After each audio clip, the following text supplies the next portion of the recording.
Correct ನಂದೆಲ್ಲ ಇದು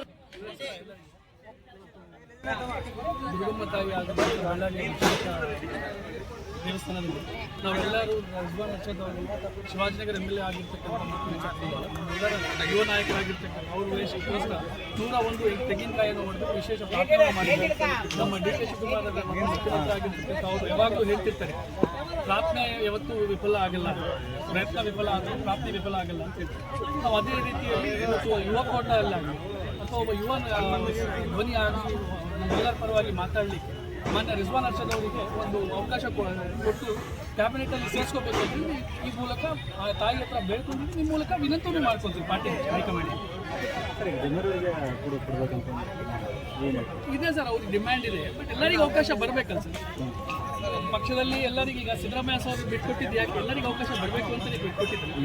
ಅವ್ರಿಗೆ ಮಾತ್ರ ಇದೆ ಅಂತ ಹೇಳಿ ಒಂದು ಮಾಧ್ಯಮದಲ್ಲಿ ಒಂದು ಏನಿದೆ ಸೋಷಿಯಲ್ ಮೀಡಿಯಾದಲ್ಲಿ ಎಲ್ಲರೂ ಹೇಳ್ತಾರೆ ಅವ್ರು ಇಲ್ಲದೇ ಇದ್ರೆ ಪಕ್ಷ ಇಲ್ಲ ಅಂತ. ಅಧಿಕಾರಲ್ಲಿ ಇದ್ದಾಗ ಬಂದಿದ್ದಿಲ್ಲ, 2016 ಅಧಿಕಾರಲ್ಲಿ ಇದ್ವಲ್ಲ ಸರ್. ಅದಕ್ಕಿಂತ ಮುಂಚೆ SM ಕೃಷ್ಣ ಅವರು ಇದ್ದಾಗ ಅವ್ರಿಗೆ ನಮ್ಮ ಪಕ್ಷದಲ್ಲಿ ಇದ್ದಿಲ್ಲ. ಒಳ್ಳೆ ನಾಯಕರು, ಒಳ್ಳೆ ಕೆಲಸ ಮಾಡಿದ್ದಾರೆ.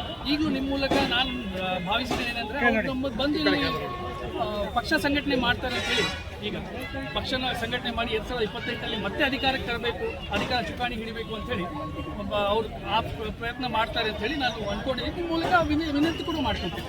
ಸಮೀರನವರು ಪಕ್ಷ ಆದರೂ ಪಕ್ಷ ತೀರ್ಮಾನ ಸರ್. ಬಳ್ಳಾರಿಯಲ್ಲಿ ಯುವ ಕೋಟ ಅಲ್ಲಿ ನಮ್ಮ ನಾಯಕರಿದ್ದಾರೆ, ಮಾಜಿ ಸಚಿವರಿದ್ದಾರೆ, ಅವರಿಗೂ ಕೊಳ್ಳಿ ಅಂತೇಳಿ ನಾನು ಅವ್ರಿಗೂ ಪ್ರಾರ್ಥನೆ ಮಾಡ್ಕೊಂಡಿದ್ದೀನಿ. ನಾಗೇಂದ್ರಣ್ಣ ಅವರು, ಭರತ್ ರೆಡ್ಡಿ ಅವರಿಗೂ ಯುವ ಕೋಟ ಅಲ್ಲಿ ಕೊಳ್ಳಿ ಅಂತ. ನಾಗೇಂದ್ರ ಅವರಿಗೆ ಅದು ಕೊಳ್ಳಿ, ಮಾಜಿ ಸಚಿವರಿದ್ದಾರೆ, ಒಂದೊಂದ್ಸರಿ ಅವಕಾಶ ಮಾಡಿಕೊಳ್ಳಿ. ನಮ್ಮ ಸಮುದಾಯದ ಭಾಳ ಪ್ರಭಾವಿ ನಾಯಕರು, ನಮ್ಮ ಯುವ ನೇತ ಆಗಿದ್ದಾರೆ ಭರತ್ ರೆಡ್ಡಿ, ಅವರಿಗೂ ಕೊಳ್ಳಿ ಅಂತೇಳಿ ಪ್ರಾರ್ಥನೆ ಮಾಡ್ಕೊಳ್ತೀನಿ.